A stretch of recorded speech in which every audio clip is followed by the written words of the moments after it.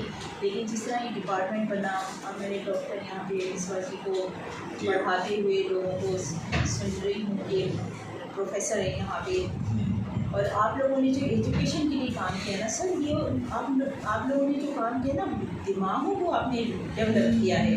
صرف بلڈنگیں بنانا ہی زندگی کا مقصد نہیں ہوتا, دماغوں کو ڈیولپ کرنا ہی اصل مقصد ہوتا ہے. تو یہ آپ کی سسٹر عائشہ, آپ کی امی اور ابو کی بھی کچھ کنٹریبیوشن ہے اس میں. علی بخش کولاچی جن کا نام تھا جی, اور وہ جان میں نہیں رہے ہیں تو اللہ ان کی مغفرت کرے. ان کے بالکل ضرور, کیونکہ ان کے بیٹے آپ اس چیز کو لے کے چل رہے ہیں, اسی مشن کو ہم آپ سارے کمپلیٹ کریں گے انشاءاللہ, کر رہے ہیں. تو بہت بڑی خدمت ہے ملک کی. آپ نے گھر کے لیے کون کون سی اسکیم؟ ایک تو الیکٹریسٹی تو مجھے یاد ہے, اور بھی کچھ دی تھی جی. میں نے وہ لگاری صاحب کی فرسٹ کزن نادر لگاری وہ کی, میں نے اوور ہیڈ جو پانی کا ٹینک ہے وہ بنوایا تھا, اور صرف لائٹوں کے لیے کیا تھا جو بھی مجھ سے ہو سکا. اور تھرپال میں میڈیکل کیمپ NGOs کی طرف سے کرتی رہی ہوں, اور اگر زندگی میں کوئی موقع ملا انشاءاللہ تو آپ لوگوں کے نقشے قدم پہ میں چلوں گی. میں اس سے پہلے کچھ نہیں جانتی تھی تھرپال کر کو اور وہاں کے لوگوں کی خدمت کو, لیکن جو مشن آپ نے جاوید جبار صاحب نے اور آپ کے ساتھیوں نے جو اٹھایا ہوا تھا نا, تو وہ میرے دل میں بڑا احساس ضرور آئے. ہمیں آپ ایک چھوٹا سا پیغام دیں گھر کے خواتین کے لیے بھی اور چندو کولاچی کی خواتین کے لیے. بس تعلیم جو ہے وہ بہت, تعلیم ایک علم کا ایک ذریعہ ہے. تعلیم وہ ہے کہ جس سے ایک عورت با اختیار ہوتی ہے, اور عورت جب با اختیار ہو جائے تو وہ پھر آگے بڑھ سکتی ہے, ترقی اس سے ملک میں زیادہ ہو سکتی ہے اپنے علاقے میں, اپنے خاندان میں. تو عورت کا با اختیار ہونا بہت ضروری ہے. جیسے میں نے آپ کو کہا علم کا ایک شاخ ہے تعلیم, تو تعلیم پالش کرتی ہے. جو آپ کے پاس پہلے سے آپ نے اپنے مذہبی کتابیں پڑھی ہوئی ہوتی ہیں, تو ان مذہبی کتابوں میں جو خدمت کا ایک جذبہ ہے اور انسانیت کا ایک حصہ ہے, تو اس کو وہ تعلیم پالش کرتی ہے. لیکن تعلیم کا مقصد یہ ہونا چاہیے کہ اس میں ہم, اگر ہمارے پاس اعلیٰ ایجوکیشن مرد سے بھی زیادہ ہو رہی ہے تو ہم اس مرد کو احترام دیں جس کی وجہ سے عورتیں گھر سے باہر نکلیں, انہوں نے تعلیم حاصل کی. اگر ہمارے باپ بھائی, ہمارے شوہر ہمیں پرمیشن نہیں دیتے تو ہم آگے نہ آتے. تو آپ لوگوں کا اور جو گھر بار کا اور چندو کولاچی کے جو مردوں کا رول ہے وہ اہم ہے, جو اپنی بچیوں کو اسکولوں میں بھیج رہے ہیں اور آگے ایجوکیشن اور جاب کے لیے بھی. مہابلی کا ایک مقصد یہ تھا to bridge the urban professionals with the rural common people, تاکہ ایک پاکستان میں ایک ایسا معاشرہ جس میں اربن رورل دونوں مل کے اس پاکستان کو بہتر بنائیں. تو آپ اس آئیڈیا کو اور مہابلی کے اس آئیڈیا کو کیسے دیکھ رہی ہیں؟ بالکل جی, یہ تو سب سے بنیادی تقاضا ہے کہ ہم جو ہماری جو دور دراز ٹاؤن ہیں اور ان کے لوگوں کو ہم شہر کے لوگوں سے ملا کر ایک برج بن سکیں ہم.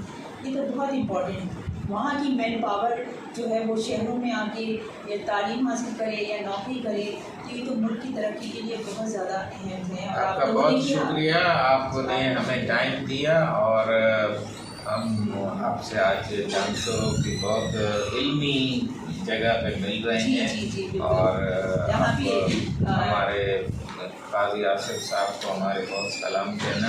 آج ان سے شاید وہ کسی بڑی میٹنگ میں ہیں. جی, وہ ابھی سنڈیکیٹ کے ممبر بنے ہیں. جی. تو وہ آج ان کی فرسٹ میٹنگ ہے. میری کولاچی صاحب، آپ لوگوں نے واقعی میں آپ نے جاوید جبار صاحب نے جو خدمت کی ہے وہ بہت بڑی خدمت کی ہے، اور ہم آپ کے نقش قدم پر، ہماری اپنی کوئی کوشش نہیں ہے. ہم نے اپنے لیڈرز کو دیکھا تو ہم ان کے پیچھے چل پڑے. ہم جاوید جبار صاحب کا دوبارہ آج شکریہ ادا کرتے ہیں کہ انہوں نے اپنی آدھی زندگی ہر پار کر کی خدمت میں اور وہاں کے غریب لوگوں میں سہولتوں کو بڑھانے میں گزاری. Thank you very much.